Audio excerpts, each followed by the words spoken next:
it is 5:02 and I want to have as much time for Ms. Shawuan to speak as possible. Again, for the rest of you, if you can please mute yourselves until it is time to ask questions, and if you plan to have your mute off at any time, please make sure that your notifications are turned off. Okay? And just a reminder that you can send questions in the chat and I'll monitor as well. Yes.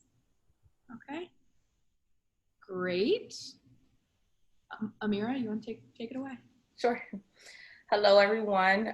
My name is Amira Hutchinson, and I'm currently a senior fashion merchandising and management major with a graphic design minor specializing in buying and merchandising. Hello, my name is Anaya Jackson. I'm currently a third-year fashion merchandising and management major with a specialization in global brand strategy. Hi, my name is Quatia Powell, and I'm currently a senior fashion merchandising and management major with a specialization in product development. Hi, everyone. My name is Kaylin Owens, and I am a senior and fashion merchandising major with a specialization in global brand strategy. Okay, tonight our speaker is Shawuan Johnson, who is currently the Executive Vice President of Merchandising and Design at Tommy Hilfiger. She is from Brooklyn, New York, and graduated from the University of North Carolina at Chapel Hill with her Bachelor of Science degree in Business Administration. Shawuan Johnson started her career at Ann Taylor, holding various merchandising positions. She then went on to work in various key merchandising positions for The Limited and Esprit. After working in those previous positions, she later joined the Tommy Hilfiger team, where she started as Vice President of Merchandising and Design for women's apparel and accessories, while then transitioning into Senior Vice President and General Merchandising Manager for women's apparel and accessories to the high position she's in now. Shawuan is on the advisory board of BRAG, Black Retail Action Group, which is a nonprofit organization that educates and prepares professionals and students of color for leadership roles in the retail, fashion, and business industries. I also hold the position of chapter president of BRAG here on campus. Shawuan is also on the senior board of BRAVE at PVH, which stands for Building Resources for African American Voices and Empowerment. This is a global call to action campaign to support the Black community to advance PVH's ongoing efforts to achieve equality and racial injustice.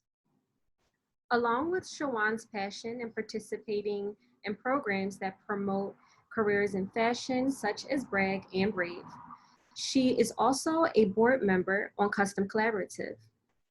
From Shawuan's contributions of her many talents and previous career experiences to becoming an ideal representation and inspiration to the many people she meets, she is also a fearless advocate and supporter for diversity in fashion. Thank you for taking the time to meet with us this evening, Shawuan, and we can't wait to learn more from you.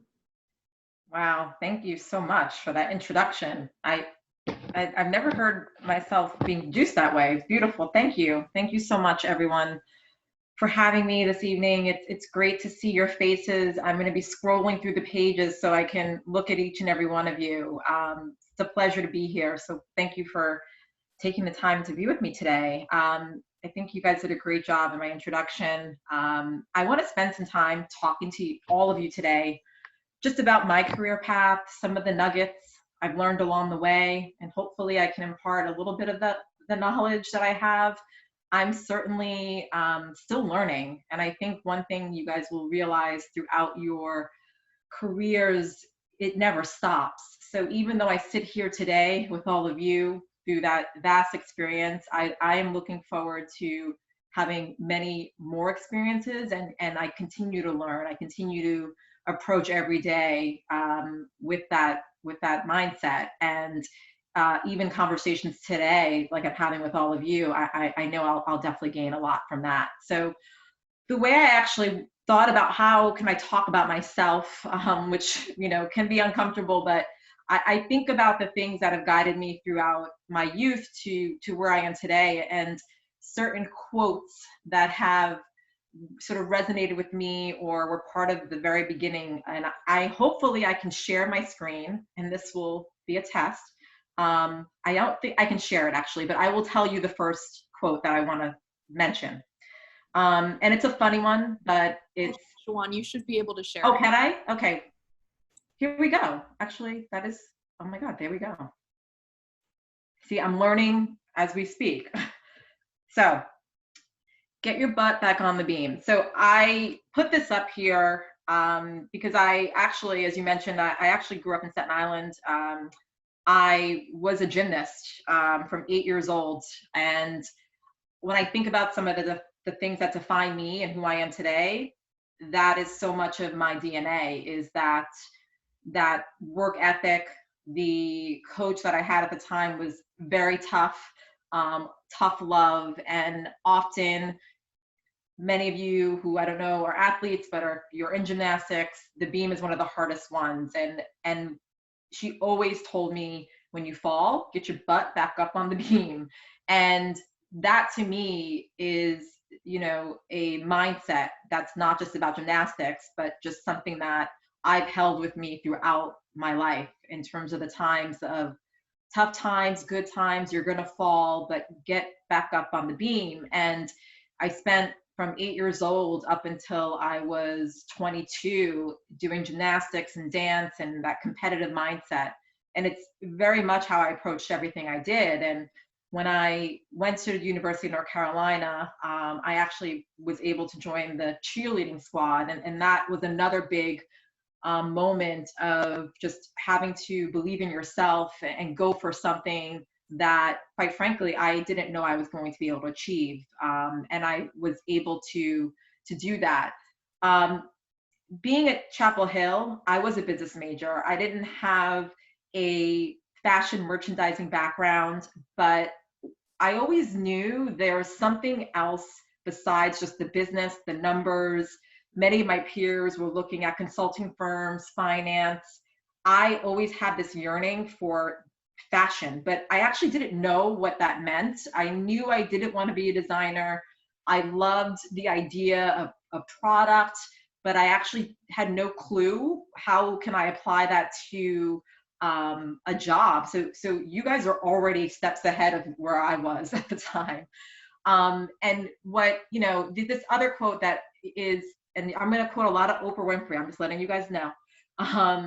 You know, you have to know what sparks the light in you so you can illuminate the world. And I take that to heart because I could have easily fallen into the path of going into finance, working for Morgan Stanley, but I really knew it was fashion. And so I did a lot of research. I didn't know how I can get my foot in the door, but I stumbled, and I really will say stumbled upon the opportunity of this Bragg internship. So I applied to the Bragg internship program when I was a junior in college, and I was luckily accepted. And that program really was the launching pad for where I am today. And it's not an understatement to say I actually don't know where I would be without that program giving me the opportunity to have access to what the industry behind the scenes, what all the jobs there were. I didn't know what allocation meant. I didn't know what it meant to truly be a merchant until that internship really exposed me to all the facets of the business and the industry. And really that is where I got the spark, and it hit me. I was like, this is it. It was like from that point on, that summer of intense work. I was working at the Gap, at the store. Literally, I was shadowing a manager, but I was doing a lot of, you know, putting in light bulbs, folding denim walls. I was doing it all. But I loved it. It was tough. But I also really appreciated the moments where I came together with people that looked like me, that were, you know, minorities who were interested in fashion. We all were excited about what we were doing. Many of us were placed in different companies. So I had friends working at Saks, Lord & Taylor. We were trading stories. So it was really a pivotal moment in my life where I realized I wasn't crazy, that there was this whole business of fashion out there, and having that exposure really, I think, gave me the motivation to continue to really push forward to getting my foot in the door. And from there, I went back to my senior year. I worked at the Gap in the store in Chapel Hill on the corner there. Unfortunately, it's not there anymore. And from that experience, I kept all of the HR information, and I sent my resume, which was very weak at the time. I didn't have a ton of experience, had a lot of passion, but they remembered me because I really ensured that I'd made an impression. Even though I wasn't working for those companies, they would come to speak to all of us interns, and I made a point to speak to them afterwards. I, expressed my interest in their company, what I liked about what they were doing. I tried to sound really smart, even though I was still very, very much learning at the time. And I luckily was able to get a position working for Ann Taylor. And I was started there within their training program at the time in the merchandising function. And it was there that I really got my merchant sea legs. And I think what I also really appreciated about not giving into the finance route, and this is another quote that Oprah has said, and I don't know many of you have read this, but, especially at the point in your lives, it's knowing what you don't want to do is the best possible place to be if you don't know what you want to do. It's a mouthful to say, but it's really important. You don't always have to know what it is, but I found like I knew what I didn't want to do. I was like, this is not for me. The finance piece, even though I love the number side, I knew I couldn't just operate wholly in that world. I needed the balance of that creative piece. I wanted to work with design. I wanted to touch product, but I also love numbers too. So it was when I realized being a merchant, what that meant of the right brain and the left brain, it was like, again, I couldn't believe I was able to really find a job to pay me to do all those things that I love to do. And I think that's really important. And even though you might start out going down a path, it doesn't mean you will stay there. And I'm okay to say this, even at my position, no one has a crystal ball. You don't know what might come your way. And I am excited that there are going to be twists and turns still for me, and absolutely for all of you. So I always think, the advice I try to give in the beginning of your careers are try different things, but also be clear about the things you don't want to do. It's okay to say no, and to trust in your instincts in terms of discovering what you might want to do for the future. So I was at Ann Taylor for 5 years. I was a merchant starting from the bottom, running around getting samples, tagging samples. One thing that, always stuck with me was a quote my dad said, and I think many Black kids get this from their parents: you have to work harder than everyone. And it was, he was in the corporate world. He had experienced, people that weren't, that doubted him just based on the color of his skin. And so he always said to me, don't ever give them a reason to doubt you. So you will have to work harder. And that's just what it is. Don't complain about it, just do it. And I listened to him. And so when it was literally my first day at Ann Taylor, when I was organizing those samples, I was the best sample organizer out there. From an assistant merchant perspective, I made a name for myself so that all of the buyers wanted me on their team. And so I just made it so it was impossible to replace me, even though I was like, oh my God, I don't want to hang another sample. I just made sure that whatever task I was given, I killed it. And it really was my father in the back of my head telling me, just be better at everything you do. And so that was something that has stuck with me. And I think when you think about minorities in not only this business, but just in the world, many of us have been told that. And I actually don't see it as a bad thing. I have seen it as a way that has not only motivated me, but has made me stand out from the rest and has propelled me and pushed me forward.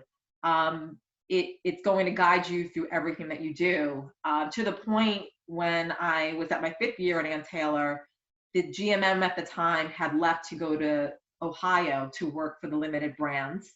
And she called me and said, can we have breakfast? I'll be in the city. I'm thinking I'm going to have a nice lunch with her.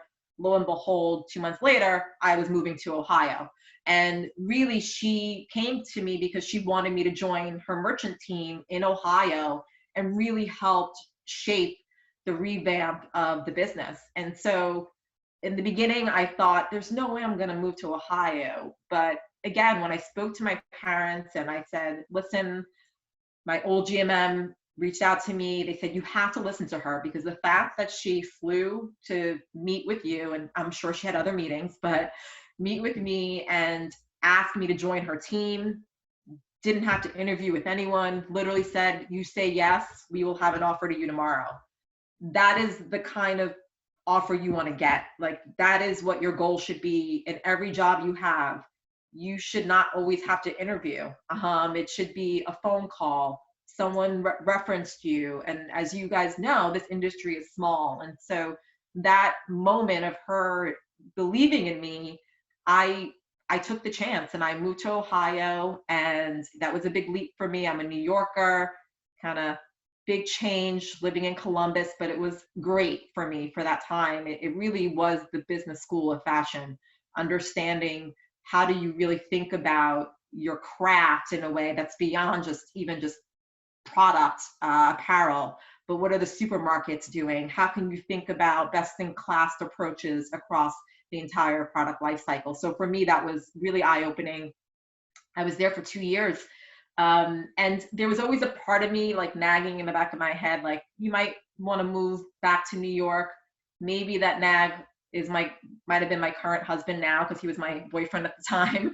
But I ended up moving back to New York. But the reason why I moved back to New York, again, I got a phone call, and Esprit, which some of you are probably too young to remember, was a brand that was really strong in the late 80s, early 90s, had lost its way in the US market, but grew exponentially in Europe and Asia. And they were looking to rebuild their entire US business. And so that was a moment when they said, oh, we're looking for a head merchant for women's.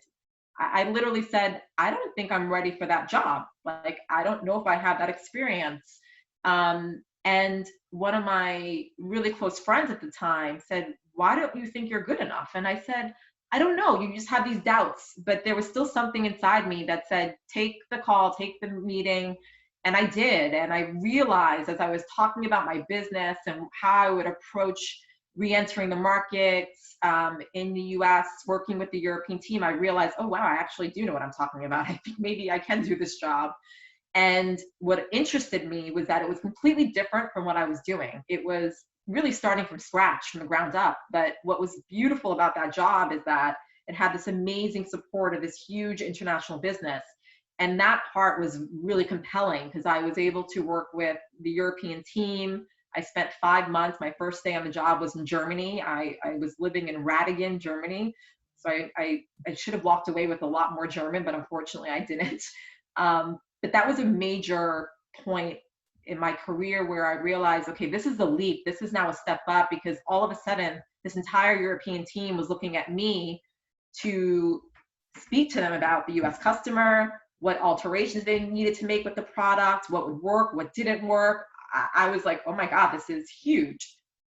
But at the same time, I was tested. I was this, little Black girl in Germany, and the head of the division, this very, really strong German man, Andreas Adenauer, called me in his office, and he basically said the first week, I didn't hire you because I was hired out of the US office. We'll decide if we want to keep you here. And I remember there was a moment when I sat there and I was like literally shaking inside, but I realized, I'm like, he's testing me. So I'm not going to give in and sort of weaken in this sort of challenge. And I was respectful, and I said, listen, Andreas, I am coming here with an open mind. I also want to learn from you. You've built a huge business, but I also have something to offer. I hope we can work together. And I think in that moment, when he realized I wasn't just going to back away, and I kind of just came to him in my own strength and believing in myself, he ended up being my biggest advocate and supporter. And so another thing, I think you guys will be tested throughout many areas of your lives, and specifically in business. And you will have those moments where you're like, I don't know if I could do this. you can do it, but you have to do the work. You have to know your business. You have to study the consumer. You can't just walk in the room and say, I can do this, without the work. So even though I'm telling you, I was telling these things to myself, it wasn't without a long road of spending the time after hours, digging into the numbers, trying to make sense of things if I didn't understand them. I always did that. I took the extra effort to do that. And as you navigate through your career, when you start to go up the ladder, and especially in Germany, you know, I could probably count the number of Black people that were working in that office, and it's something that I had been used to just in some of the circles I had navigated. And you realize you're fine with it at a certain place, but then you realize, you look around and you're like, why am I the only one, right? Why am I sitting at this table and there's no one that looks like me? And, you know, I think many of you know this quote, but you cannot be what you cannot see. In some ways, I almost say to that, actually, you can be what you cannot see. It's not the right way, though. It's not the right way. You need representation. You need to look up and say, okay, I see that can be me. Or you look across and you feel comfortable because you feel like I see a reflection of myself. However, you will not always have that. More often than not, as you go up the ladder, that will become rarer. And I'm hoping that is starting to change, but I want to speak to you guys very candidly. There are going to be moments. And, you know, I was, another thing that I was, you know, reading from Oprah, that someone asked her, like, do you feel uncomfortable when you walk into a room and you're the only one? And she said, I'm often the only one, the only woman, the only Black woman.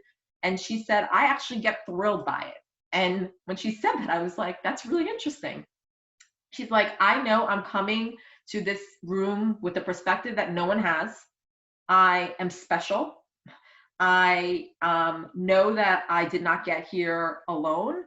And I know that my purpose is to be here. And the other thing that I think, what I take from that is, we offer something unique. And so even if you might be the only one or the person who is unique in the room and you might be uncomfortable, don't give in to that. Use that as your strength, because I really believe, as a minority, as someone who's had to navigate many situations, that builds strength. When you are having to think about, okay, how do I say this? How do I think about, you know, how I might be perceived? It does create a moment. I think it creates a better sense of who you are. I think it also gives you a certain perspective in terms of how people are working with each other. I've seen it as a benefit to me, having to be able to navigate situations, because you put me in a room with anyone, I can be comfortable. Put me on a golf course with a bunch of old white men, I will do some golf, or I'll pretend like I can play golf. I am comfortable in most situations. And again, doesn't mean that's something that I always want to be in, but you can't always look at it as a negative. Treat it as a positive. You are coming to the table different from everybody else. That's a good thing. That's a strength. That diversity is a strength. And the thing that I think about as well is, you know, you don't go there alone. You're coming from the many people that came before you. You know, I think about my grandparents who, you know, my grandmother was a house cleaner. I was a first generation college grad for my family. And for me, I walk in those rooms with that confidence. I know that I came from many and I'm here representing. And so that's just something that, as I navigate through my career, that's stuck with me. Digressed a little bit off my career path, but I think that's all these things are relevant. When I was at Esprit, it was a great journey. It was a little tough because we weren't investing significantly in marketing, so it was challenged footsteps coming into the door. The business was growing, but not at a speed fast enough. I gained so much experience building my team from the bottoms up. We literally decided what our Monday business report looked like. I hired my merchants, my assistants, the planning team. It was really like growing from a business from scratch. So that experience was amazing. And the counterpart that I had at the time, who was running the men's side of the business, is actually my current boss at Tommy. And so he had left Esprit. I was still there. I was literally coming from a business meeting in Germany. And he called me and he said, listen, we have a women's position open at Tommy. I know we are peers. We've worked together for years, but would you come work for me? Again, another call that I received that was, based on my working with someone, having those relationships built. And at first I was like, okay, my entire career had been in specialty. I was a little bit of a specialty snob, and it was for an outlet business. And he said, no, Shawuan, you're not realizing that we're not just, taking leftover product. You will have a design team. You will develop product from the beginning. The moment he spoke to me about the volume and the amount of units that they buy, my light bulb went off, because the business side of me was like, this is a huge business. And what I also realized is that women's was completely underpenetrated. It was an interpretation of a women's line that a guy might want to see his woman in versus what a girl would want to really wear. And so that was exciting for me, was to come into the business, work with the design team, reimagine what the women's line could be for Tommy. It was my first time managing a design team. So again, a moment where I was like, can I do this? And then I realized, yeah, absolutely, you can. You can tap into the motivations of design through the lens of what the consumer wants and what we know we need for our business, and how do we develop a line that can do that hits those margin targets, that drives the volume. And again, another place that I love to be, and oscillating between those two worlds. So a perfect marriage. Spent a lot of blood, sweat, and tears in growing the business. And there have been ups and downs in the business, but what I've gained, I think, in terms of the experience that I've had, is growing my team, which is by far, I think, my biggest success. And then you hope that you get recognized. And luckily I have been. And in my most recent role, which I was promoted about 1.5 years ago to EVP, overseeing all of the businesses for men's, women's, kids, and accessories, that was a big leap for me. And it also came at a time when our business was challenged. So I got this amazing opportunity, and then all of a sudden the business was crumbling, and I was challenged through working through a lot of that. But I also realized, like, you can't be a leader only in the good times. You need to be able to navigate the challenging times, and that you will be tested throughout, especially in this business. There's going to be ups and downs and things that weigh you down. But this quote by Toni Morrison, I was reading this last night, and I actually think instead of the thing, it says an expletive, but I didn't want to put that in there. It's like, you want to fly, you got to give up the things that weigh you down. And so you will spend time throughout your career being weighed down, perhaps. But again, I think you have to put everything in context and continue to move forward, so that you don't lose sight of what you're here to do. And that is, number one, to drive your business. You want to be fulfilled. You want to lead your team. You want to continue to learn. And so I found that the biggest lessons I've learned has been through some of the most challenging businesses. It's easy to drive a really healthy business year over year if you're just like repeating. But if all of a sudden you have to stop and reinvent and pivot, that is where you're actually going to really get your sea legs and learn how to double down and drive the business forward. And the thing that I also have thought about through those challenging times, or even the moments when you might think, how are people perceiving you, as you're navigating through these spaces, that you don't take that on yourself, that those definitions belong to the definers, not the defined. So if someone is labeling you, or that's their label for you, that's not who you are. And so I also think that you have to stay away from the noise, because there is a lot of noise, especially now with social media. And I can't even imagine how all of you guys are navigating at the stage in your life with everything coming in. But it's really important that you stay the course and you stay focused, and don't try to get too distracted by some of the things that might bog you down. And you know, as I've gone through my career, you realize that it's not just about you, that you have to give back. And you know, luckily, having my relationship with Bragg, and you know, being on the board, the advisory board, spending time in growing that organization, and really trying to focus on the things that matter to me. And luckily, I work for PVH and Tommy, a brand that aligns to my values. And so having to be a part of Brave, spending time really working on a lot of great efforts, especially in the last few months.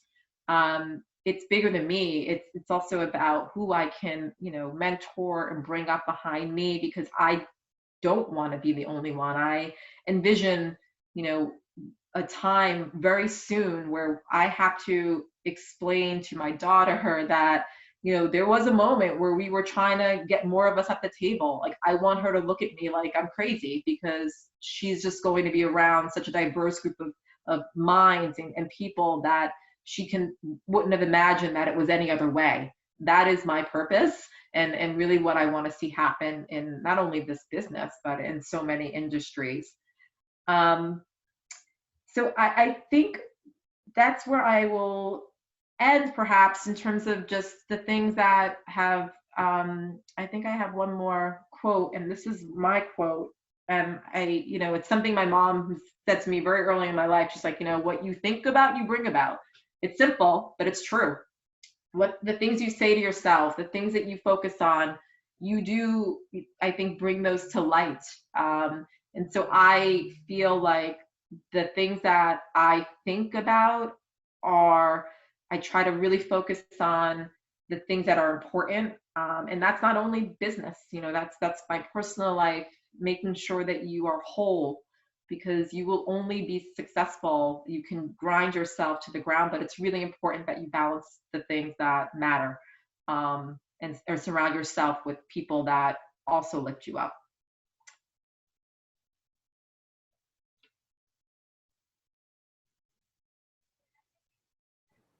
So I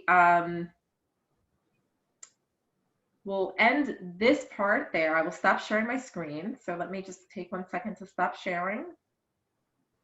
And if I can actually do that, that would be great. There should be a stop share. There you go. You got it.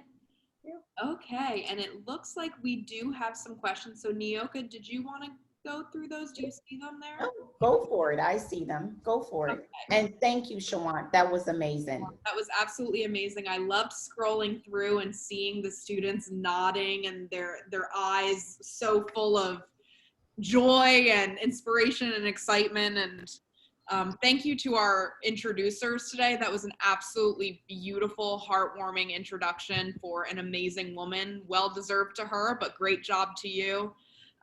So let's get into a couple of questions, because I know we don't have forever. So I'm going to start with the first one here. Our first one is from, okay, Emily Crawford, and she asks, at what point did it click for you when you knew you were dead set on fashion? Did you have any second thoughts?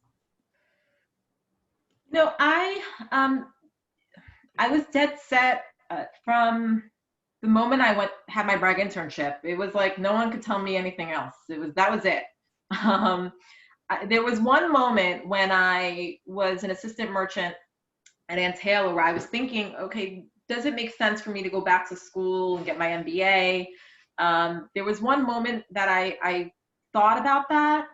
And at the time, I just sort of weighed the things that I really wanted to do within the business and who I saw in my sights from a leadership perspective. And I realized, okay, you don't need your MBA to do that. And so that was the one moment where I was like, do I want to maybe maybe not change the fashion path, but do I maybe add on? And I'll be honest with you, this doesn't mean I won't get my MBA now. I just, at that time, I just decided it wasn't the right step for me.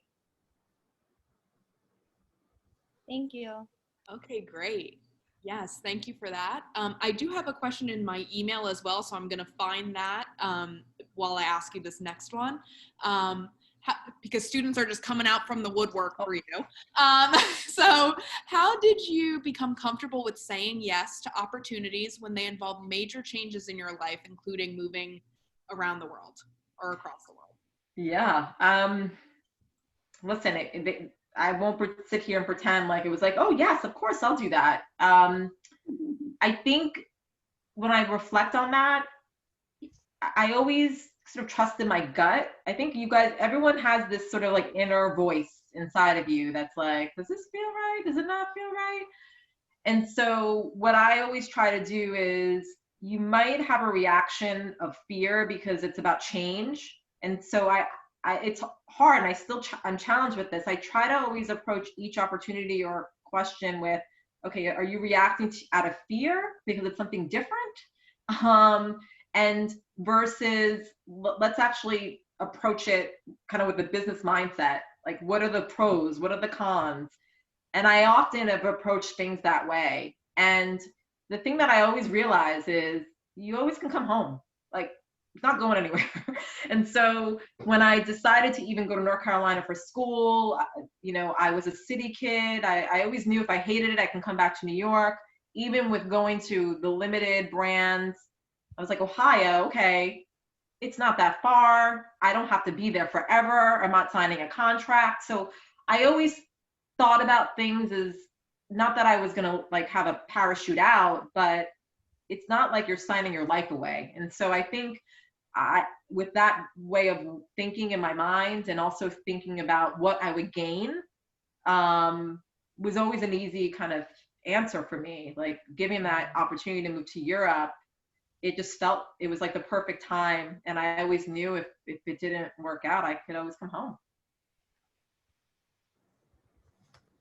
Great, thank you. I have one from email that I think is really fascinating. So thank you for this question. In ads and commercials for some major name brands in the fashion industry, I'm seeing more and more diversity and more focus on sustainability. How important is this at Tommy Hilfiger, and how is a brand that this big approaching the social climate while still trying to sell clothing? Yeah, it's very important. You know, we are, in light of everything happening, you know, we are a brand of purpose, and, you know, that purpose-driven mindset is not only in how we approach, you know, people talk a lot about sustainability, but they talk about it through the lens of sustainable products. But how do you sustain humanity, right? And so I think for you to truly stand for that, you have to look at the human side. And what I'm pleased about and what I'm encouraged by is the work that we are doing at Tommy, and the conversations we are having. We are having very open and honest conversations. We are making investments, so it's not just talk. We are investing in programming and support for diverse communities. We actually just signed the pledge for the Black in Fashion Council. We've committed, you know, $5 million over the next 3 years to really focus on our People's Place platform, which is a key initiative that focuses on partnerships and representation and being an industry leader in this space. So it feels to me, and I see it on the inside, and I know there could always be perceptions of brands and how they're doing things, that we are actually doing the work and putting in the foundation to really drive change. We have that opportunity. Are we perfect? No, but we are having the right conversations with the right people at the table to continue to drive that. Great. Oh my gosh, we have so many coming in. Okay, so this is another great one. With Tommy Hilfiger being one of the first brands at the forefront of adaptive fashion, have you seen this impact the brand, and where do you see adaptive fashion going in the future with Yeah. Tommy? yeah, it's something that we're proud of, and we were really one of the key people that came into that space early on. Um, it's a big part of it's a very important part of our business, and what we're even talking about now are some of the capabilities with the adaptability component of our product. We're seeing that as just great innovation and novelty to leverage within our main line. So we're actually starting to test a couple of those components within our main line, and not just within sort of the adaptive space. So, automatic closed zippers, things, getting in and out of your clothes easily. It's really about ease. And so we are seeing that opportunity in growing that business, not only within the adaptability space, but we're actually seeing that potentially within our main collections. That sounds great. I think that's an amazingly forward-thinking way of operating, right? So we're not going to be able to answer all these questions. Let's see. Do you have any advice for upcoming graduates for entering the fashion industry during this interesting time? Oh, yes. I think the advice is don't get too distracted by what's going on. So there are always going to be challenges. Unfortunately, this is a unique one, so I don't want to downplay it. However, I think that what you are seeing happen, there are still opportunities. There are absolutely industry focus areas that are winning right now. When you think about what's happening in the sports arena, when you think about what's happening from a comfort perspective, anything related to athletics, there are winners within this space. And so what I would do for those people who are thinking about the next steps is do your research. You will see that there are brands that are thriving at this time and that are hiring, that are looking to grow their businesses. I would urge everyone to get into the digital space. That is obviously what's happening now, but will just continue to be an important component of companies as they increase that penetration. So my advice to anyone coming out of school is really look for an omni position, because that is really where it's going. You can't really be singular focused from a brick and mortar perspective. So I encourage the young people that I talk to really think about the omni space in a really important way. Thank you. This is another great one. We're just full of great ones, but I'm going to choose about 2 more in hopes that we can get them and not be over time. What are 3 pieces of advice that you would give your younger self that you've learned since then in the process of your career? So the 3 things. I was thinking about this one yesterday because I actually had this question. I would say, 1, don't be too hard on yourself. Like, you have to give yourself a break, because it's like I mentioned before, you're going to have missteps, and if you continue to focus on those, it won't allow you to move forward. I would tell myself it's all going to be okay. It's going to be fine. There were moments in the early part of my career, I remember calling my parents. I was living in a 2-bedroom apartment that we made a 3-bedroom because I was like making hardly any money. I was eating ramen, trying to call my parents to pay my bills, and crying on the phone. And that was actually the other moment that I had a regret for going into fashion, actually, because I was watching all of my friends get these bonuses from their banking jobs, and I was like, I'm eating ramen. But, again, my parents said to me, you love what you do, just keep doing it. It will pay off. And so I think don't be too hard on yourself, and you're good enough. And the other thing I would say is listen to your inner voice, that inner voice inside of you, we all have it, to help guide you. When something's right for you and something's wrong for you. And listen to that and trust that, because it really does matter. Thank you. And I see a lot of nodding heads, so I know that resonated with a lot of people. So for our last question, it's a long question, but I think it's a very important question. So Austin says, I struggle knowing fashion is inherently bad, but does have a magical way of connecting and mobilizing folks, and is also a powerful way for self-making. It seems that you are exploring those intersections with Custom Collaborative. How do you see fashion growing around the values of social prosperity? Oh my gosh. I need a PhD to answer that question. That's a really smart question. I don't know if I could give that one justice, but I think and I know it is important, and I see that companies,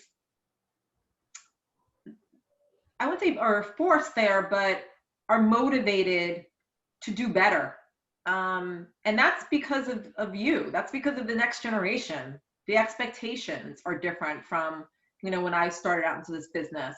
The value chain is different. We are actually at an inflection point where we are just funneling too much product into the world. And how do we keep this going, for the next generation? And so I think it's going to continue to be really important, and tied to how, and I actually already think it's happening, how consumers value brands and what success looks like. And so on a small scale, whether you're starting out from the very beginning, or nonprofits, like, what's happening with Custom Collaborative, to larger brands in terms of the sustainability and really thinking about the full value chain, from how you treat your workers to how are you leveraging fabric that was thrown away to repurpose.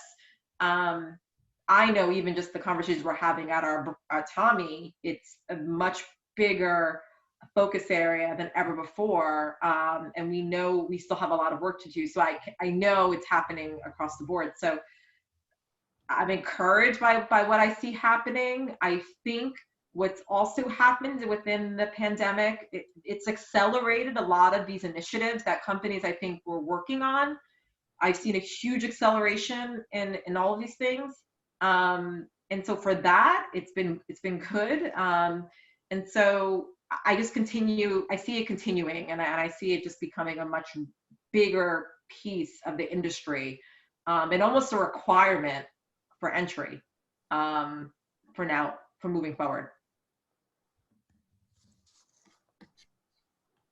Excellent. So Nyoka, do you have anything you want to say? It looks like you're up and ready to say something. Well, my 3 pages of notes says a lot, but you touched on so many different topics, from diversity and leadership, and just knowing who you are and being confident and having that drive and passion to take on those challenges and opportunities.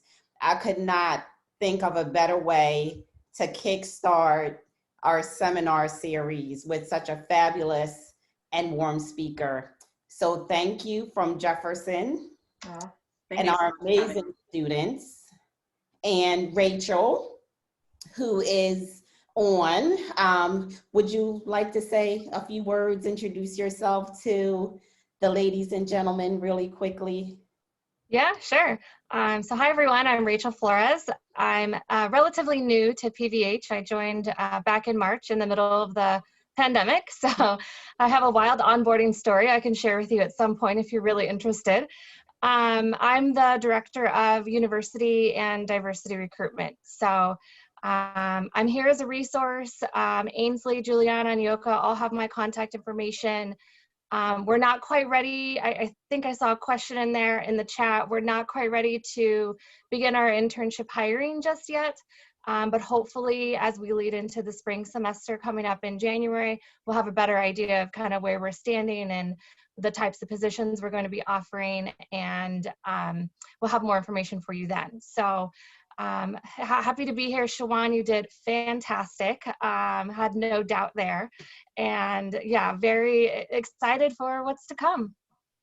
Thank you. And I also saw Ainsley, who's in career services.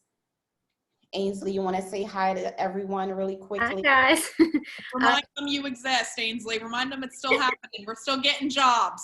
I know, Shawuan, I really appreciated that insight. I think it's so important to keep in mind that, you know, it seems like it's just all doom and gloom across the board out there, and that's not necessarily the case. So we're here in Career Services. We've been sending out emails, promoting some jobs and handshake, jobs and internships, anything that comes through. And we do also have virtual appointments as well as virtual walk-in hours, drop-in hours going on throughout the whole semester. So even if you just want to drop in and ask us a quick question, you can do that through the links and the emails that we've sent. And thank you so much, Shawuan. This is awesome. I also have pages and pages of notes and I've like been in it, you know, in my career for years, but I'm like, oh my God, this is amazing. So we really appreciate that.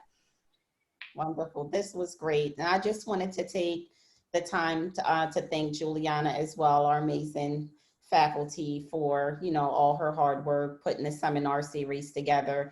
And I know that we also have some of our faculty in design, Professor Ann Hand. I saw Sarah on. I saw Professor Mary Beth, Cradle Weitzel. So thank you. I think the more we do these collaborative sessions, it helps to spread the word and just practice what we preach about diversity. So I'm the chair. If those of you, if you're not aware, I'm the chair for our diversity committee in the College of Design, Engineering, and Commerce. And you know, this is dear to my heart. It's important for our students to be in an environment where they feel comfortable and it's a safe space. So we are working hard. We have a new vice president for diversity as well. And we will work together to make sure that we practice what we preach, and we push Jefferson to make sure they stand firm on what we believe for diversity moving forward. So I won't hold you. Thank you so much. This was phenomenal. I cannot thank you enough. Thank you for your time. I know you are super busy, but I hope we will be able to continue the conversation moving forward. This was great. Thank you. Thank you for spending the time with me today. And I love doing this, and hopefully one day we can do it in person. Thank you, everyone. When you write your book, will you do a book signing at Jefferson? Sure. Definitely should. I don't know if you can see, but the chat is blowing up with students. Thank you, thank you, thank you. Thank you. I see it now, guys. Thank you so much. This is really wonderful.